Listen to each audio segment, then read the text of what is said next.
Our second honeymoon that year was on Crete, another island set in the Silver Sea, blessed with mountains, olive groves, and a long history, first encountered at the Ashmolean Museum and through the mysteries of Minoan script.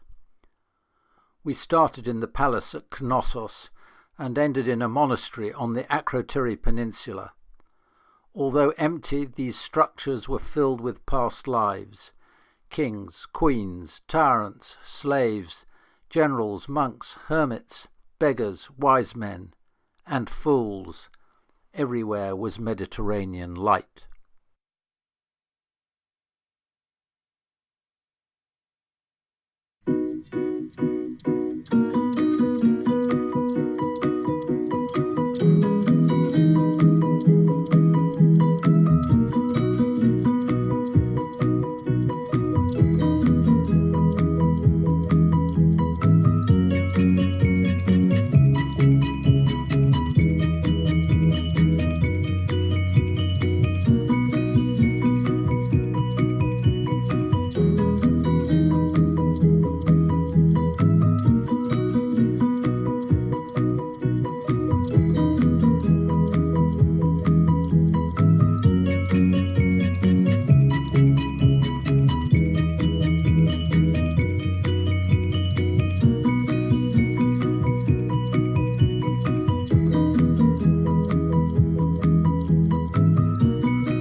The palace at Festos is a site of foundations, where structures are left to our imagination, and of courtyards, where royal power was on display, where soldiers paraded and the people danced.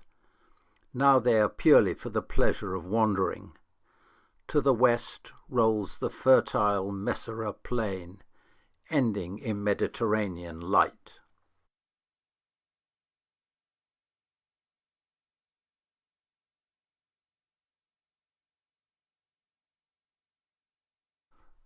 The palace is full of staircases. This is me treading down the steps for the camera, shoulders rigid, the body conscious of itself, when the truthful way to descend a staircase is as an involuntary movement. Maggie, on the other hand, ascends with grace and descends with poise.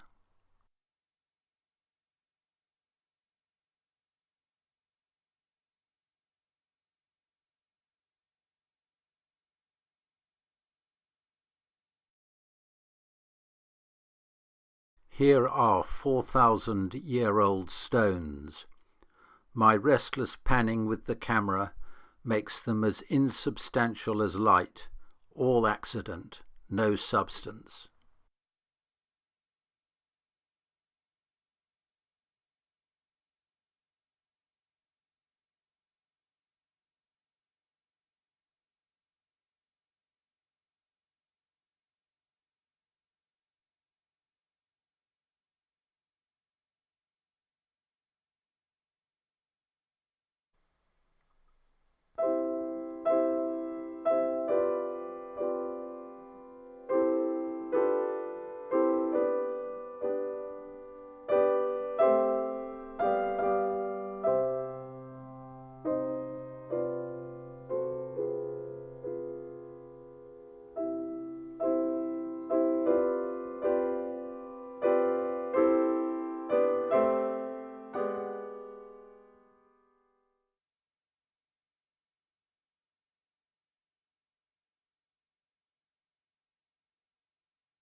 Olive trees, ilex, running water, sunlight, shade.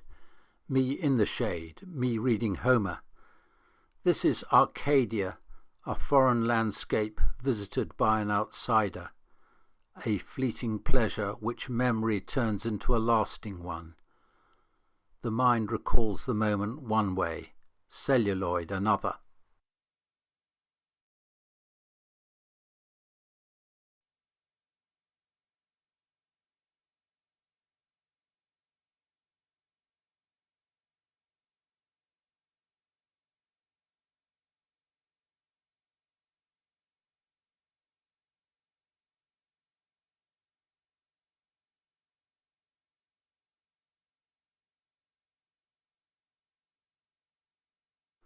This arc across the image belongs to the frame of some second-hand Polaroid sunglasses used to darken the sun against the cloud.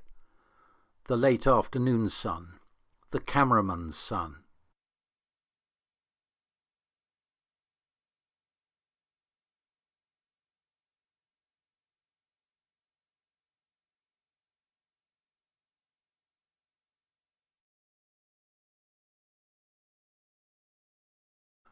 A window onto the harbour lights at night.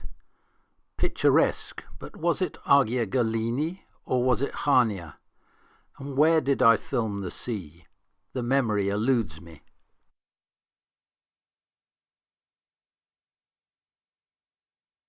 Hania truly begins with its streets.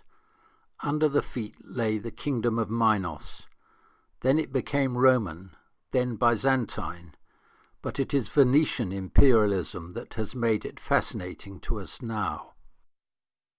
In 1972 I had only a dim understanding of this history. The fact quite escaped me that it was bombarded and engulfed by fire in the Second World War.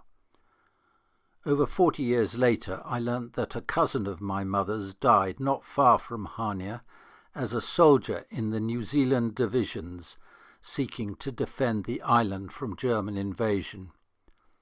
Now my view of Hania and of Crete is strangely changed, something of which these images give no inkling.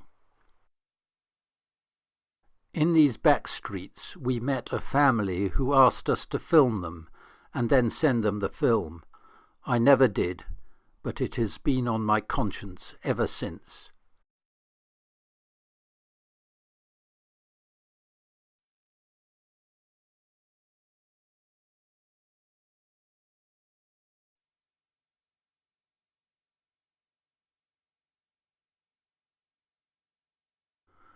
We ended with an exploration of the monasteries of the Akrotiri Peninsula, Agia Triada, then the rocky road to the Guvernetu, then the path to the cave of St. John the Hermit. Finally we made the rocky descent to the monastery of Catholico.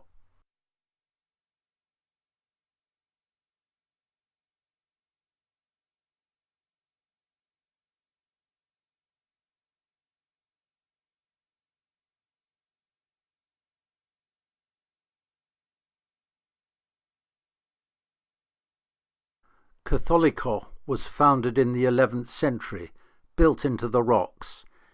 Its fine bridge spanning the ravine still stands. In the film of Zorba the Greek, set on Crete, the scatter-brained monks were filmed at Agia Triada. At Catholico, a different, profounder irrationality is in evidence, a striving for mystic union with the divine, whose sternness is unimaginable to us now. The triangular black hole in the hillside is a cave where a hermit lived, with the sound of a rock thrush for company.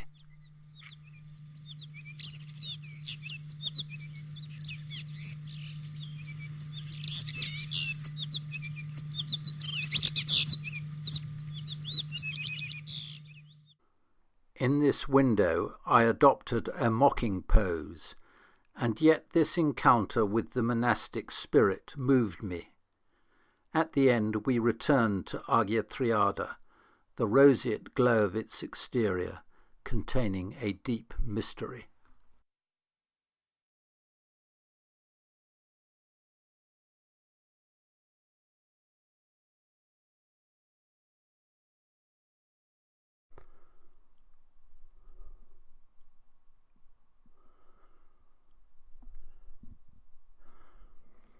I'm going to let this run for a few seconds to scratch your retina.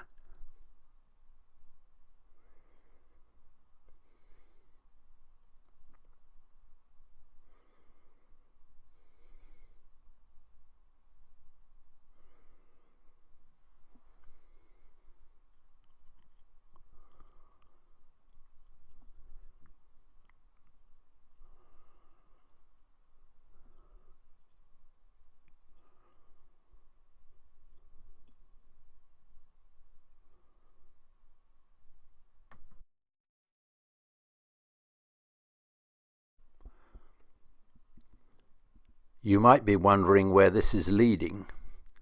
Is there a climax here, an end point? The answer is no. In my beginning is my end. This is a state of mind, a steady state, with light patterns flashing onto the retina, making closed-eye vision. But they are only street lights, headlights, and night lights. When you consider how it's made, the film is plain open-eye diary footage. In 1973, I took the passenger seat in Terry's van, and at night he drove round London, while I used the camera to make the lights dance. You can see headlights coming towards the camera and rear lights going away. You can see rows of streetlights vanishing into the distance. This is reality abstracted as drips and drops of light, splatter marks, amoeba-like blobs, filigree, starlight. This is the camera making brushstrokes, narrow and broad. How should I order this material? Can I do so at all? I had discovered a way of making an abstract film so much quicker than the laborious scratching of lines and marks directly onto the acetate. But the question remained, how do you put these ideas in order?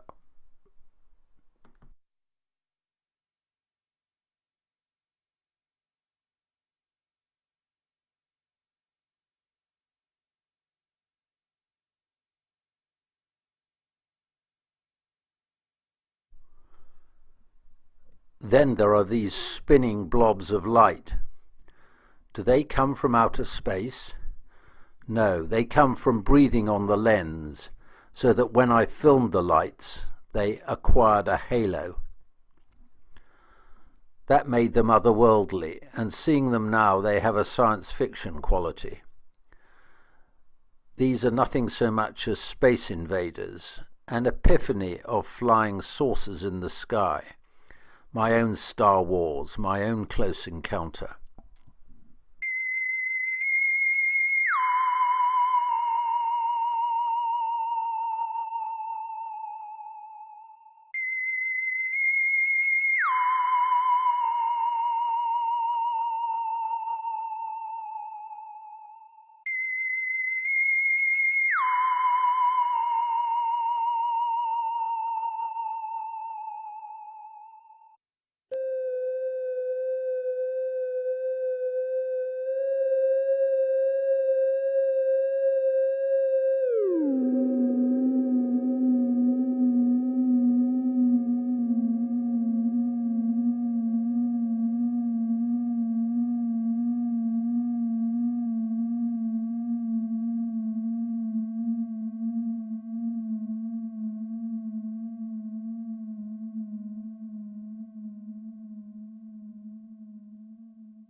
Another way of seeing these lights is to see them as the neon city, the place of darkness, the place of entrapment, the flight of the alone to the alone. This is the land of noir, which makes its own coloured and abstracted landscape. The music should be appropriate.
This is better.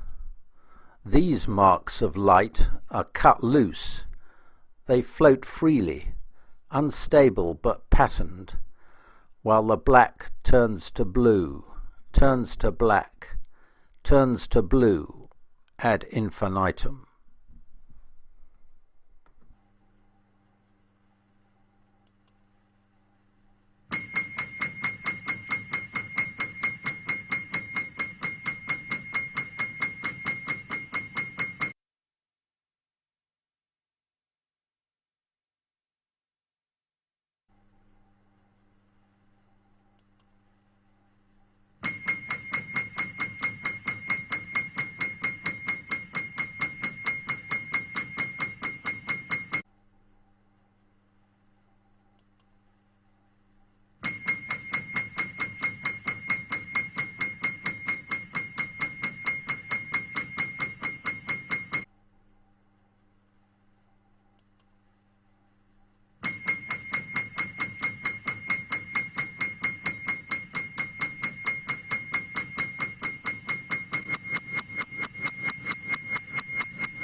The sun in the clouds, conventional enough.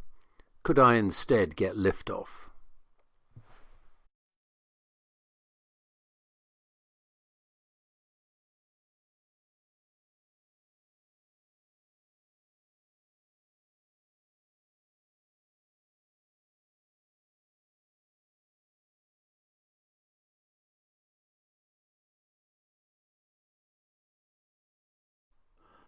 This is the tree outside the house in Sussex where we spent the summer of 1972. Rural living seemed to offer something alternative, something authentic, something green.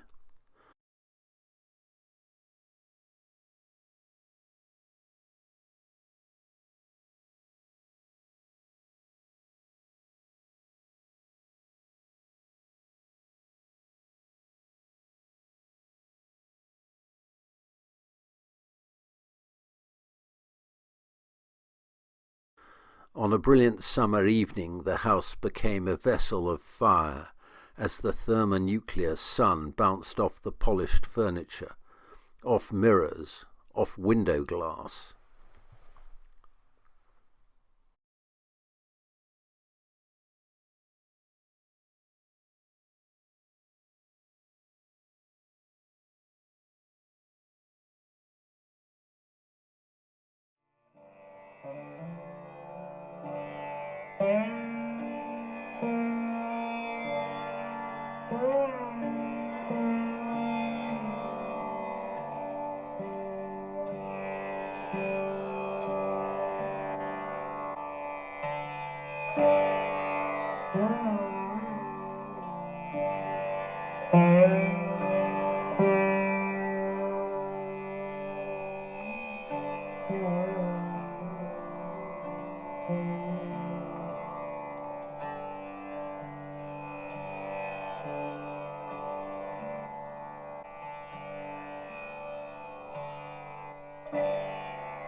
Maggie and I spent a lot of time exploring the countryside. If at the time I was drifting like this swan, I was also discovering another Eden, indeed a demi-paradise.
As usual, we travelled north to Scotland, and in 1973 found the river in the White Glen had turned into a torrent, roaring against its rocky banks. Boy, did it rain, but our spirits stayed undampened.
There were some brighter days. Here is me doing a possible imitation of a fisherman, the incomplete angler.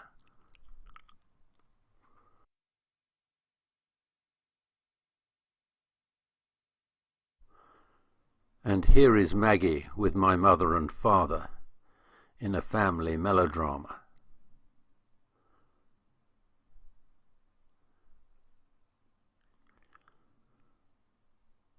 And this is Simon and Anne performing a waltz outside the cottage.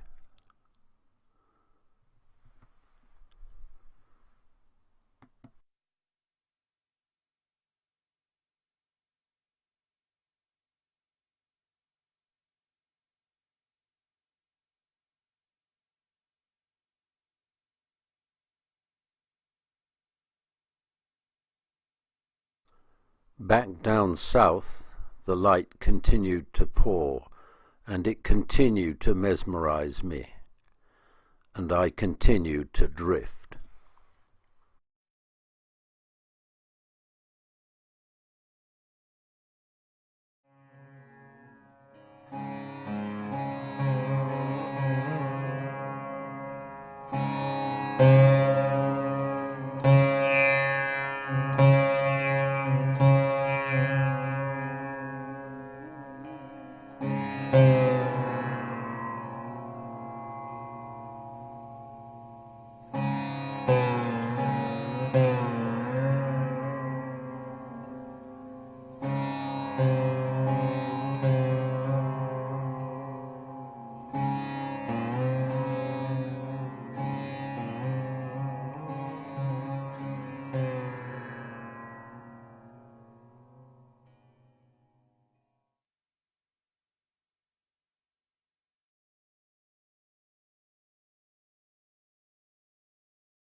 In Italy, the light pours like nowhere else.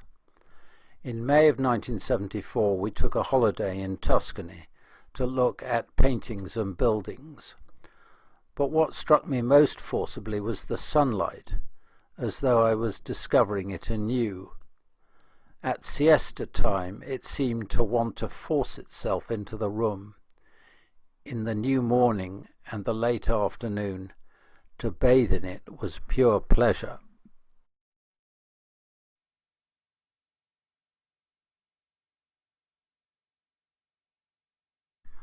We started in Siena and lodged in a hotel near the Palazzo Pubblico.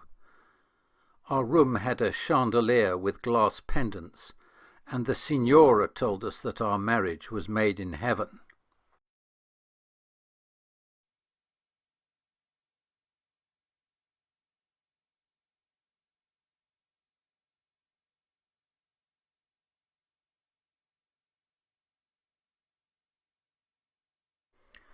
We walked out of the hotel into the Campo, gazed at the Trecento Palazzo, and tilted the eyes upwards to take in the Torre di Mangia, poised against a perfect azure sky.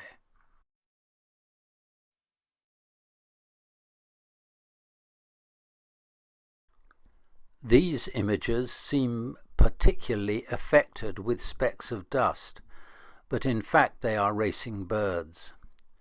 In Siena I was struck not only by the sunlight, but by the abundance of swifts. The city provided the perfect habitat. Tall buildings, towers, overhanging ledges, machicolations, scaffolding holes, all used for nesting, and a pure, clear ether in which to hunt insects. In the evening particularly, they screeched above our heads and raced close to the balcony from which I watched them. You could look across to the imposing Duomo and rest your eyes there, or catch the racing birds scything their way through the air.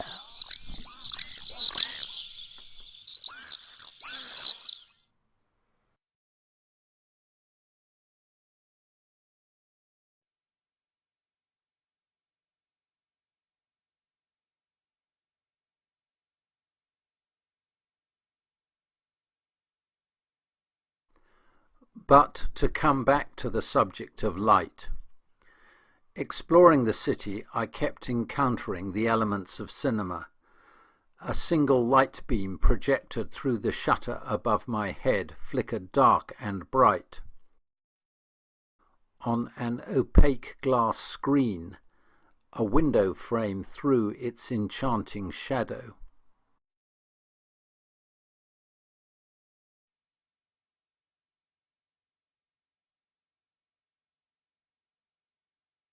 By opening and closing the lens aperture, a tiled floor was hidden and revealed, like a positive made from a negative.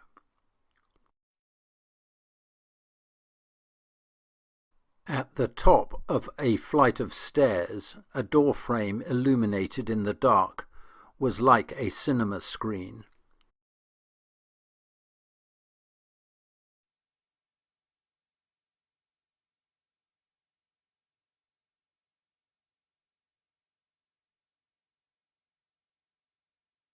A particular reason to see Siena was to explore what Adrian Stokes called carving values, which were more virtuous than modelling.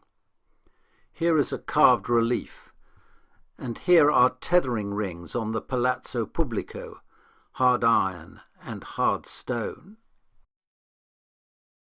I had as well been reading Ezra Pound's cantos, which opened my eyes to the Italian Renaissance. As a guidebook, we read Alec Glassford's Siena and the Hill Towns, and immersed ourselves in these exalted histories. These are our shadows on the water in the Fonte Nuova, that made watery reflections on its vaulted roof. As we walked up the Via della Sapienza, we saw the Palazzo Salimbeni, the headquarters of the Monte dei Paschi Bank, of which Pound wrote, "As long as the mount endure, there first was the fruit of nature." Pound got intoxicated by love of Italy, and I too began to feel its seductions.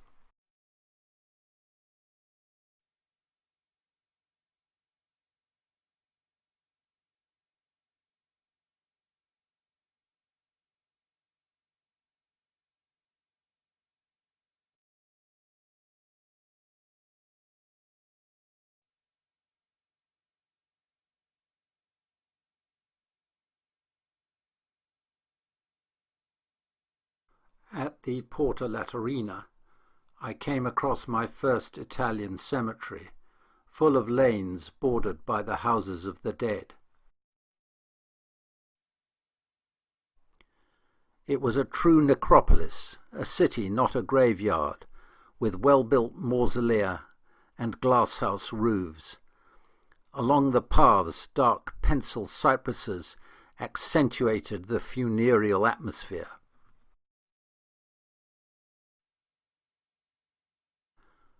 This place was not in any guidebook, but it was as potent a sight as we saw on that holiday, a place where the dead did not so much communicate with the living as the living with the dead, a sort of reverse resurrection, a reminder that the sun is setting on us, the sunlight slipping from our grasp.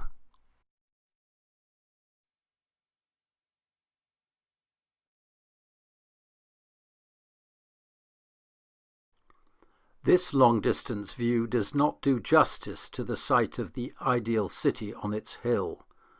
We walked the dusty roads in the sun, making our way down paths through the ilex trees.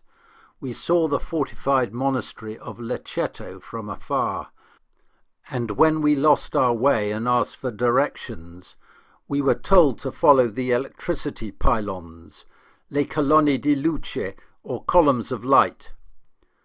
Thus we reached our goal of San Leonardo al Lago.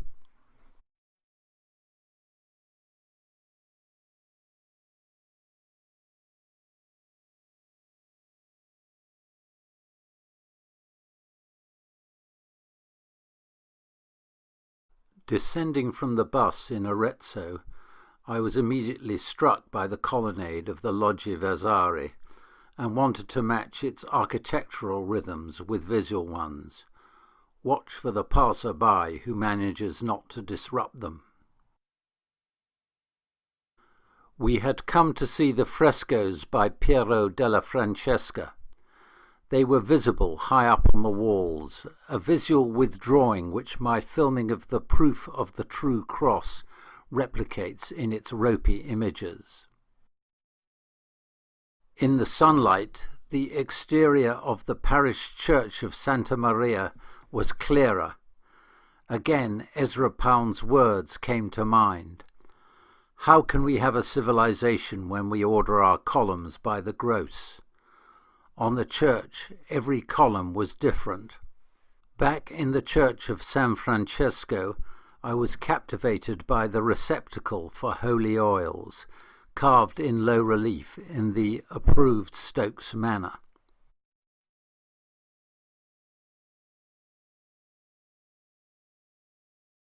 When Pope Pius II stopped at Corsignano, he ordered Bernardo Rossellino to build a new town on classical lines, including a palace for which he stipulated that its first adornment should be light. This was Pienza.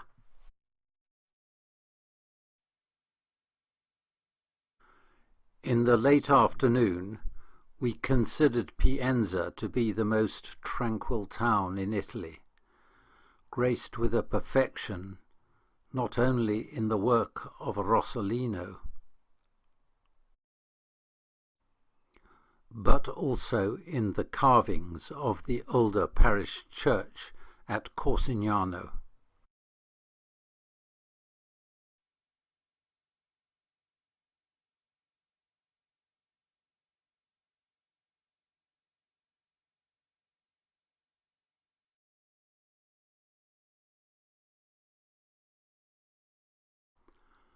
Out of the afternoon haze looms the sky-reaching hill town of San Gimignano. We gazed from afar, and in the town itself climbed the towers.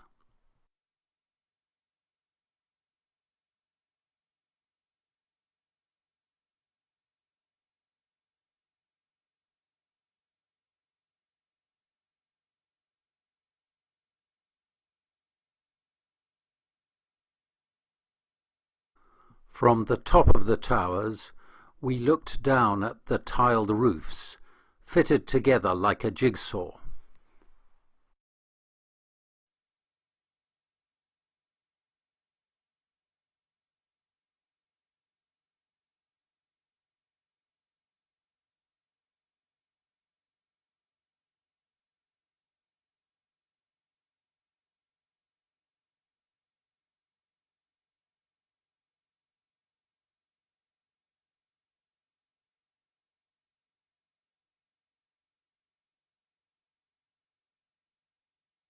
We stayed in the monastery of San Agostino.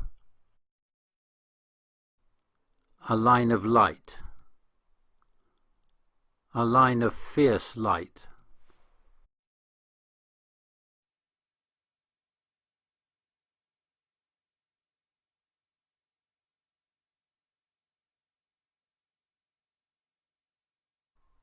Monastery. Cloister. Semicircles in light.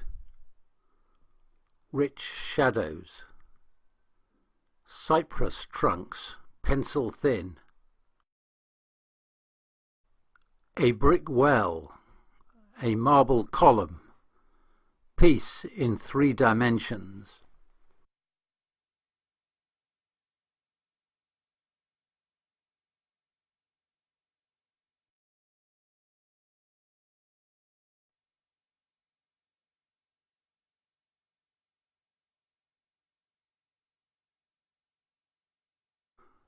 Art and nature.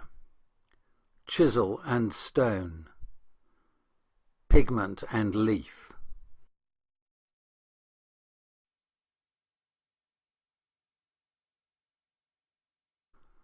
Bell belling. Clapper clapping. Bell tolling, sound rolling, soul swelling. Stone squared, stone laid to stone. Line on stone incised, hand carves rock.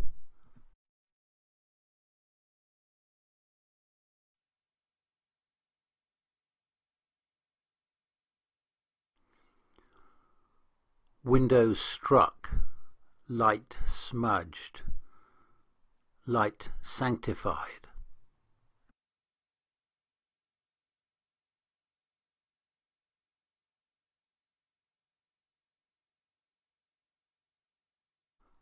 Colonnades built from arch and column, from proportion and harmony. Thrown arc making blocks of shadow making perfect circle. And in the shadow, stone glowing.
When it all came to an end, we raced out of Italy. To film a place is to model its parts, to make it rough-hewn. To edit it is then to carve it, chip away at its moulded form, to find an essential expression of these memories, filmed in time, recorded in time, and finally distilled in time.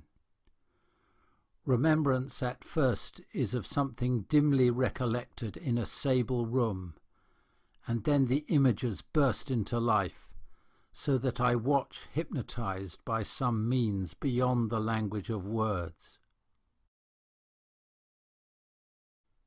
As the year we went to Italy ran past, a chapter of our lives seemed to come to a close. I was becoming a different person, a process that I would regularly encounter in subsequent years. What I did then I would not do now, and the way I do things now is not the way I did things then. My life is a sequence of frames which, when projected, burst into a continuity.